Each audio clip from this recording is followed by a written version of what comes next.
Over 30,000 Wagner fighters injured or killed in Ukraine. Over 30,000 mercenaries fighting for the Russian paramilitary Wagner Group have been killed or injured since the Ukraine war began. White House spokesman John Kirby said the group had suffered significant losses in recent weeks, with about 9,000 fighters killed in action. Wagner has recruited heavily in Russian prisons, and Mr. Kirby said most casualties were untrained convicts. Despite the casualties, Wagner has made gains around the city of Bakhmut.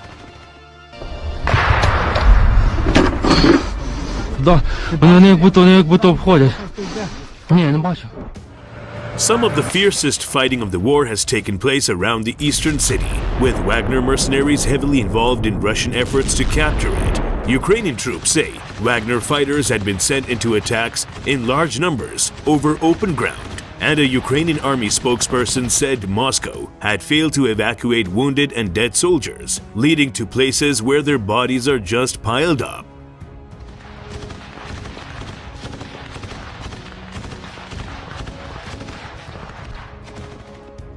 Capturing Bakhmut could allow Russia to make advances to bigger cities further west, like Kramatorsk and Sloviansk. However, Mr. Kirby, the U.S. National Security Council spokesman, suggested further advances could prove difficult given the gains made in Bakhmut had taken months to achieve and come at a devastating cost that is not sustainable. He also questioned the military significance of the city. It is possible that they may end up being successful in Bakhmut, but it will prove of no real worth to them because it is of no real strategic value.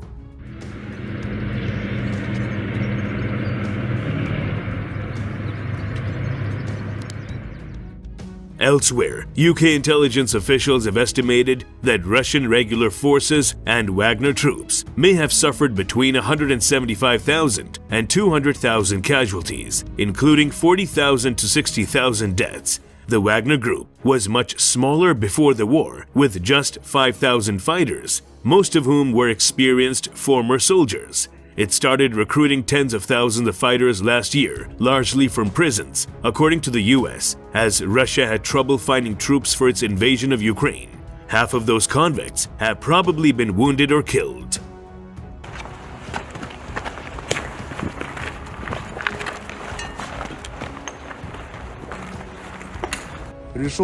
But last week, Mr. Prigozhin, the group's founder, announced it would stop recruiting in prisons. The move followed long-standing tensions between Wagner and the Russian military. The number of Wagner units will decrease, and we will also not be able to carry out the scope of tasks that we would like to. Mr. Prigozhin has blamed Moscow's monstrous bureaucracy for slowing down progress in Ukraine and accused the Russian army of unfairly taking credit for previous Wagner successes.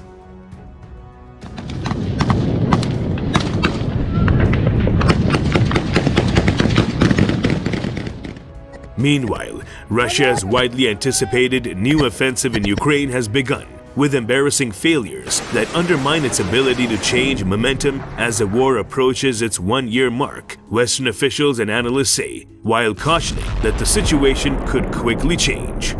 Though Western officials are not unified on whether the new offensive they expect has indeed begun, they're currently focused on fighting that has dramatically increased in recent days in and around Volodar and Bakhmut, two key cities roughly 100 miles apart in the region of eastern Ukraine, known as the Donbass, where Russia first began interfering military in 2014.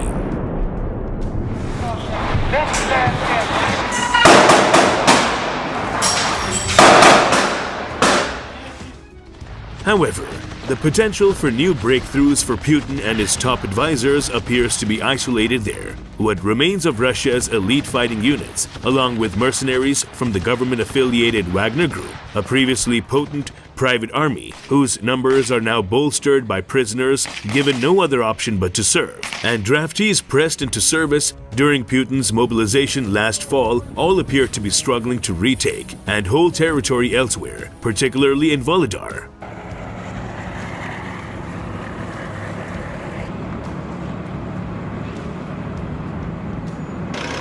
Russia's forces there particularly the Army Corps on which it heavily relies, have suffered embarrassing setbacks as poor military leadership, inadequate support, and Ukraine's deft employment of reserve troops has stymied Putin's attempts to stabilize a new front, a point that even influential Russian military bloggers have pointed out.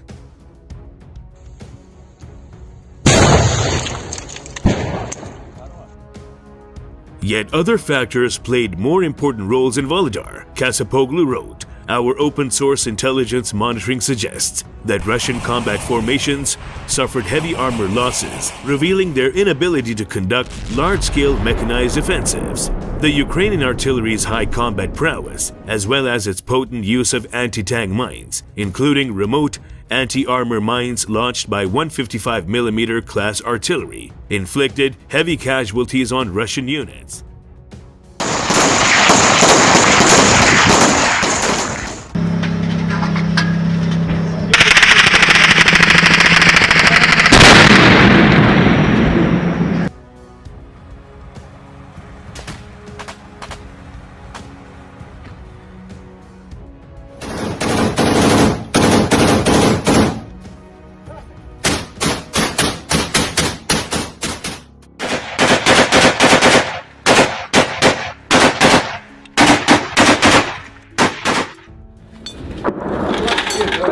Прям очередью все.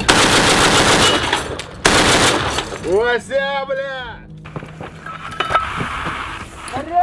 Миномет! Выстрел!